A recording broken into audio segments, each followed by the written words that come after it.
I moved into the attic a few weeks after the company I worked for shut down our local branch. It wasn't dramatic, just a quiet layoff, a folder of severance paperwork, and a long drive back to nowhere. While waiting for something new to come up, I took in an offer from a relative I barely knew. She said I could stay in her house for a while. She gave me the attic room, told me no one had been up there in years. She said it casually, but not like she believed it. The first night, I noticed a few things that didn't match the story. The bed was already made. A mug on the windowsill had faint lipstick marks. Inside the closet, there was a coat hanger holding a pale green sweater. The kind of thing you don't leave behind accidentally. I chalked it up to laziness until I found the shoebox under the bed. There were receipts, old movie tickets, a faded concert wristband, and Polaroids. Dozens. A girl with dark hair, early 20s, standing in this house, this room, smiling in front of the same floral curtain still hanging over the window. Some photos had the date handwritten on the back. Others just had the same two letters, LL. I asked my aunt about it the next morning. She didn't even look at the photos, just said, probably someone who visited once. Don't get caught up in old things. Then she slid them into the drawer, under a stack of unopened mail. Later that week, I found a folded sheet of paper wedged behind a panel in the closet. It was torn, scribbled, almost frantic. He watches from the yard. Doesn't move, doesn't blink. If I stop writing, I disappear faster. They're helping him. Or maybe they just forgot me already. The handwriting was uneven, shaky. At the bottom, LL again. The paper smelled faintly of the same perfume as the green sweater. I tucked it away. That night I couldn't sleep. Every time I closed my eyes, I imagined someone outside, staring up at the attic window. Not moving, just watching. I started digging. The town library had no student records before 2016. The librarian gave a weird half smile and said, "Data purge. Privacy laws. Not everything needs remembering." I did find one thing, a framed group photo on the back wall. High school theater club. I recognized the same face from the Polaroids. LL third from the left. Same necklace. Same haircut. I printed a copy and pinned it to the town bulletin board near the diner. The next morning, her face had been scratched out. Not removed digitally. Someone had gouged the photo with something sharp. Everyone else in the photo was untouched. I brought it back to my aunt, pointed at the damage. She said quietly, "You shouldn't go digging where the ground's soft." Then she changed the subject. I tried filing a public records request through the county. It got denied. The reason? Subject's identity unconfirmed. Not eligible for archival inclusion. I sent one of the Polaroids to a reverse image service. No matches. Not even close. Then I tried scanning the town's archived yearbooks online. The town's domain blocked me with a message. Access restricted. Content not recognized from your IP. That same night, I got an email. No subject line, no signature, just one sentence. She still remembers you. The sender address? ll.springfade@outmail.net. That domain doesn't exist. I checked. Twice. I confronted my aunt again. She was sitting on the porch, drinking her usual black tea. "I saw her photo," I said. "I saw her name. This town knew her." She didn't look up. "I tried to keep her here, I did. But when no one else does, it's like fighting gravity." "So you erased her too?" "No," she said. "I just stopped saying her name.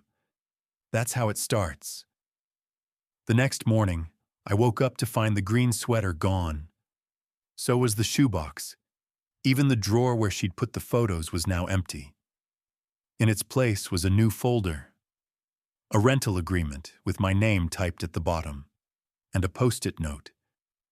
"You've been here 3 years now. Welcome home." I stared at it for a long time. Then I packed. As I headed down the stairs, I passed by a mirror in the hallway.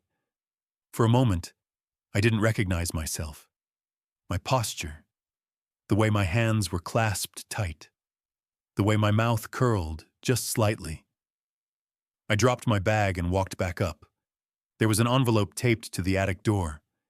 Inside was a photo, the same group photo from the library wall, but this version was clearer, and this time, I was in it, standing next to LL smiling. 2 weeks after I left, the house popped up on a real estate listing. Newly renovated, same floral curtain still in the attic window. The listing mentioned ideal for young professionals or graduate students. There was one comment under the post. "Excited to move in next month.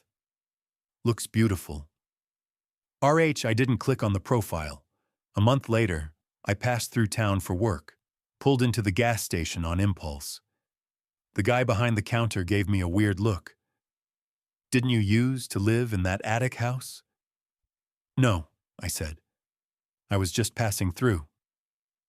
As I left, I saw a young woman, maybe 21, 22, pulling boxes from the trunk of a compact car. She looked tired, but happy, determined. When our eyes met, she smiled and said, "Hey, did you live there before me?" She was holding a mug with faint lipstick marks.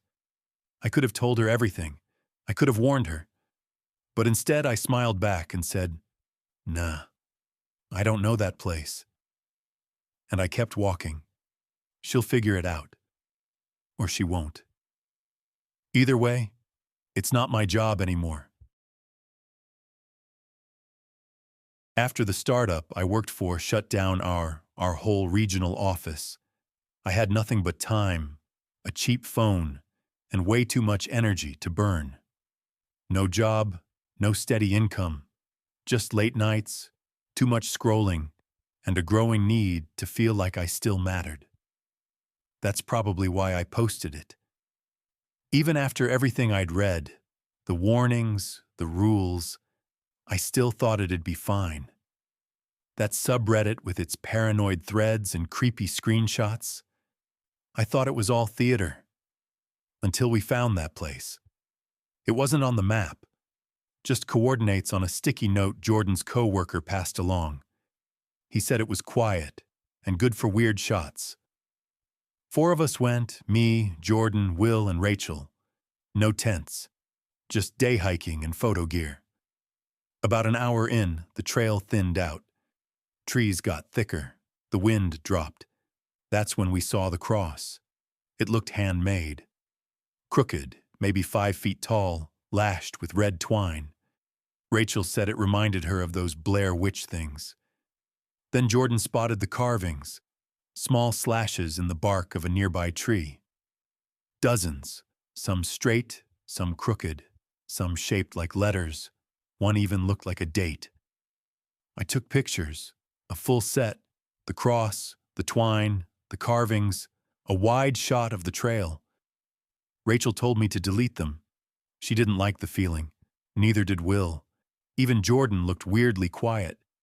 But when I got home that night, I edited one. Just one. I posted it with a caption. "Hiked somewhere I probably shouldn't have. Worth it." I added a ghost emoji. I knew better. I tried to delete it 20 minutes later, but it wouldn't go. I refreshed, logged out, back in, tried again. Still there. Then I got the email. From myself, same image, no subject. That's when I shut the laptop. The first message came just before 2 a.m. No words, just a photo.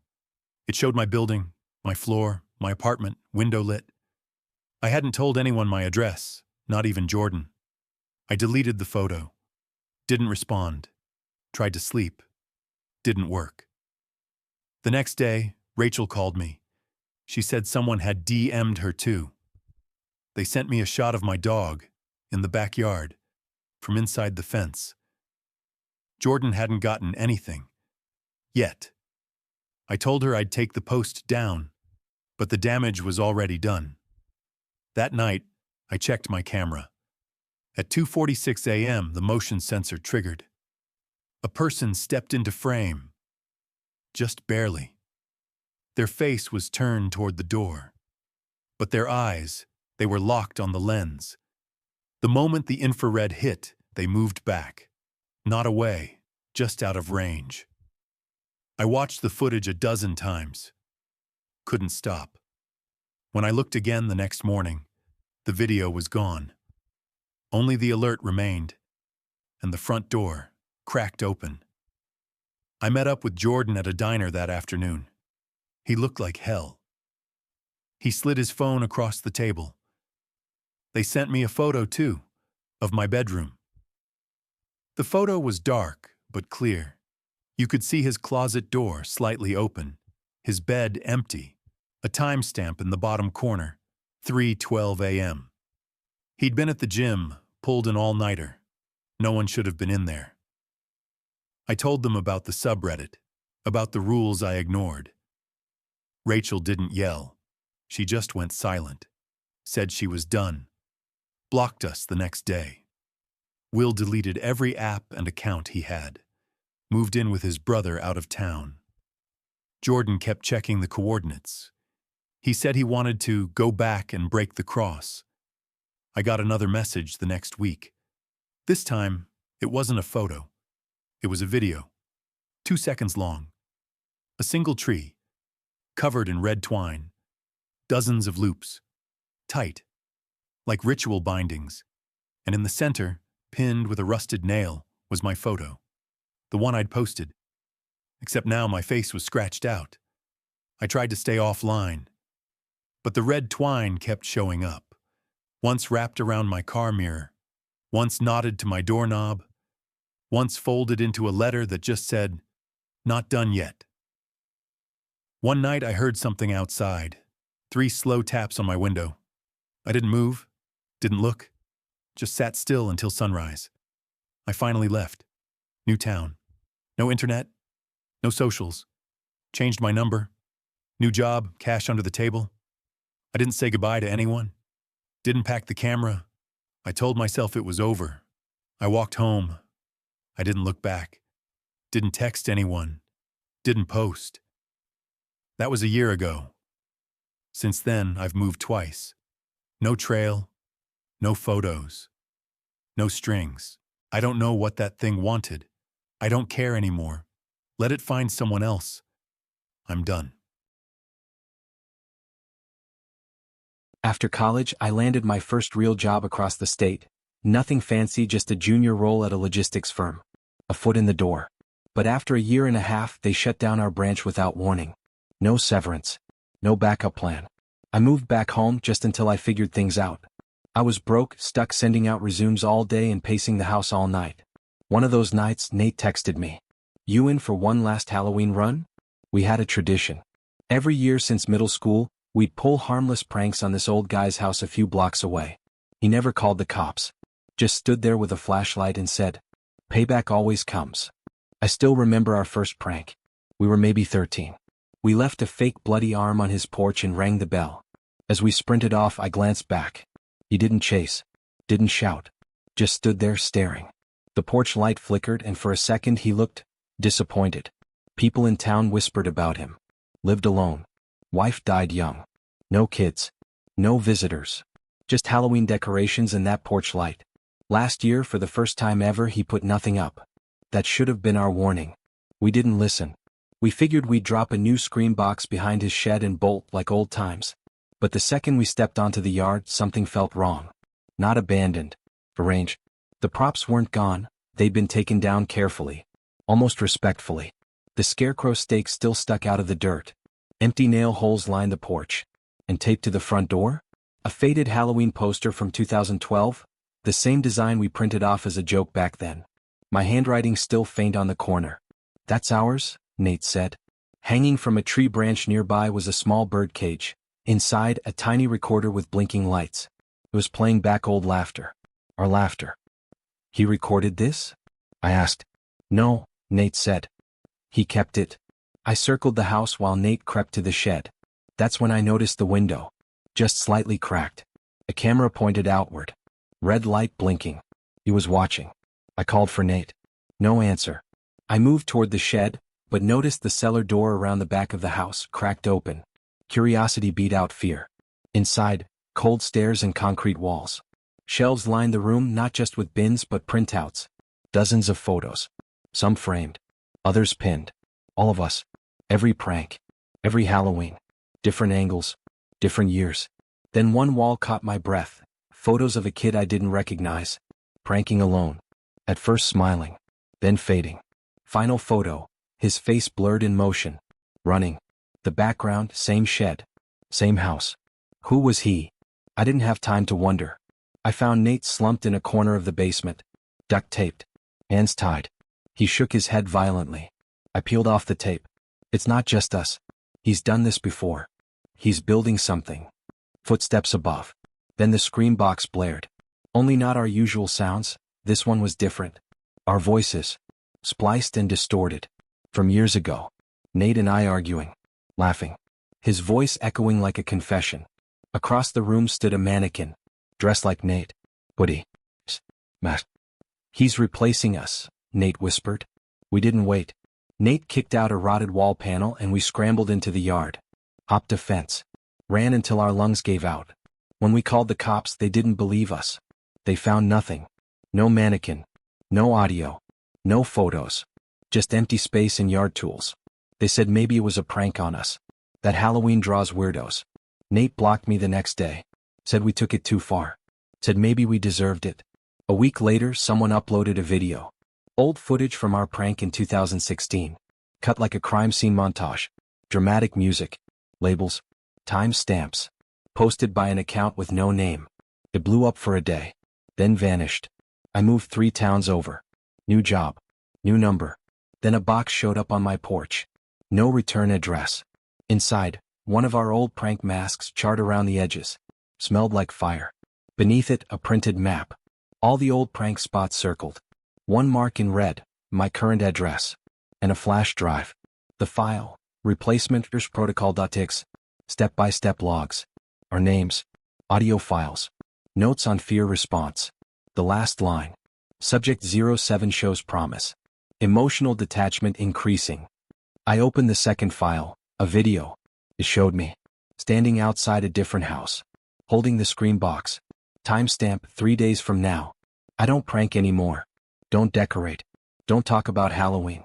He saved everything. Every sound. Every object. Every second. We thought we were playing a game. But he was building a replacement. I haven't heard from Nate since. I think he's hiding it like I am. Pretending it's over. But sometimes I get the urge. To record something. To hide it. To scare someone. And I don't know if it's me. Or him.